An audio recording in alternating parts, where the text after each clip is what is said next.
we see these trails in the sky, the less rain we get. Virtually all scientific data, even from the proponents of geoengineering, state clearly saturating the atmosphere with particulates will create drought. Much has been made of this issue of damage from precipitation. If the issue is understanding the climatic response, which was I think most of where this was going, and it's exactly where the precipitation gets higher or lower. There will be monsoon failures during that period, there will be huge hurricanes. It's likely to cause some damage in some places.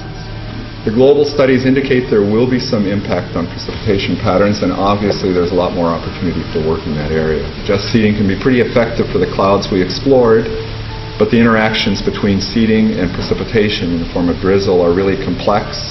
So we're finding the aerosols, the metal particulates, the weather engineering, whether it's scalar, ionic, or orgone, or the chi of the atmosphere. All of those can be used and leveraged to create weather events that are several standard deviations or outside what would be typically normal. Before jumping on the chemtrail bandwagon was I needed a motive.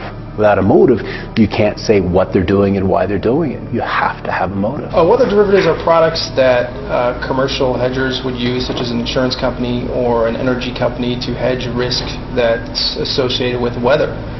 Precipitation or a hurricane or general heating days is what they're basically called. Certain temperatures or higher temperatures are going to associate with more energy, so they're going to want to hedge that risk. So it's Tuesday the 26th of June 2012 and stratospheric particle injection, stratospheric aerosol injection, solar radiation management, Geoengineering. I still like chemtrails. I'm still going to call them chemtrails because that's what they are, chemical trails. Doesn't matter if they're putting sulfur oxide, aluminium oxide, barium salts, I don't care. Any particulates being sprayed on me, it's chemicals. We've got to stop this. We've really got to stop this.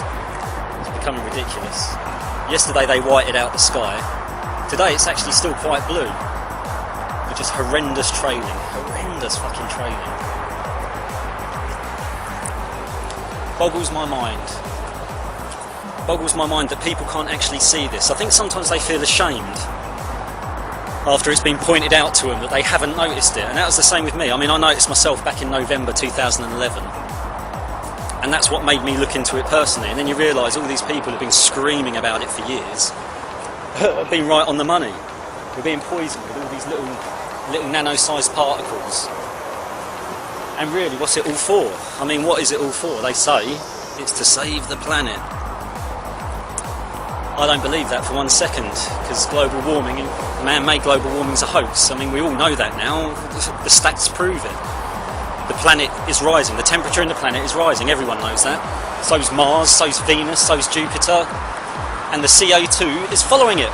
So as the planet heats up, the CO2 gets released more in the atmosphere. But for some reason, 1 out of 13 scientists who's heavily funded by the US government and the UK government and the UN, they want to prove to you that, yeah, man-made global warming does exist. I mean, the whole point, if you're spraying particulates like this in the air, and you're causing that, reflecting sun out, you're also going to bounce sun and heat around everywhere. And funnily enough, in their own papers, geoengineers say that. They say ultimately it might have a rising temperature effect, which is what they're trying to stop. Ultimately, if you ask me, it's all about the money, to create a false industry around global warming, carbon tax credits, all this crap.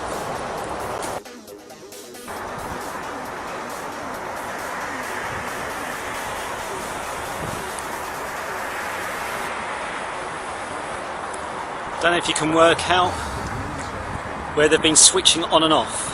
Can you see that? I really do sometimes think about the psychology of it all. I mean, why people don't want to see it.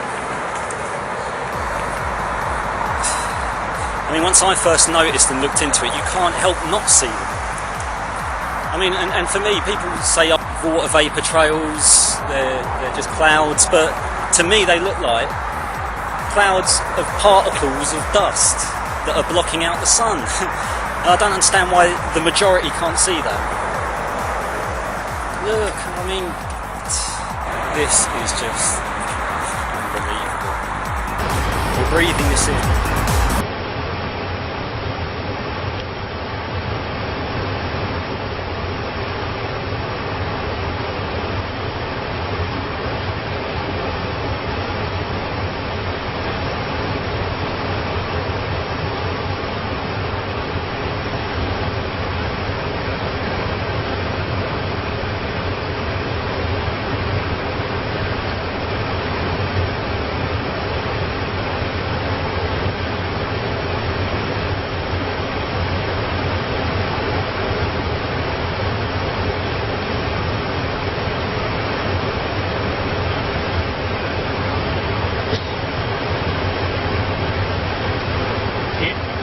Spraying that chemtrail? Yep. Good thing we're above it. I know. Otherwise we'd be dead right now. I'm gonna put this on YouTube. You videoing right now? Oh God, no video right now. It's like it's sprayed out of the top of his wings. Don't do any evidence.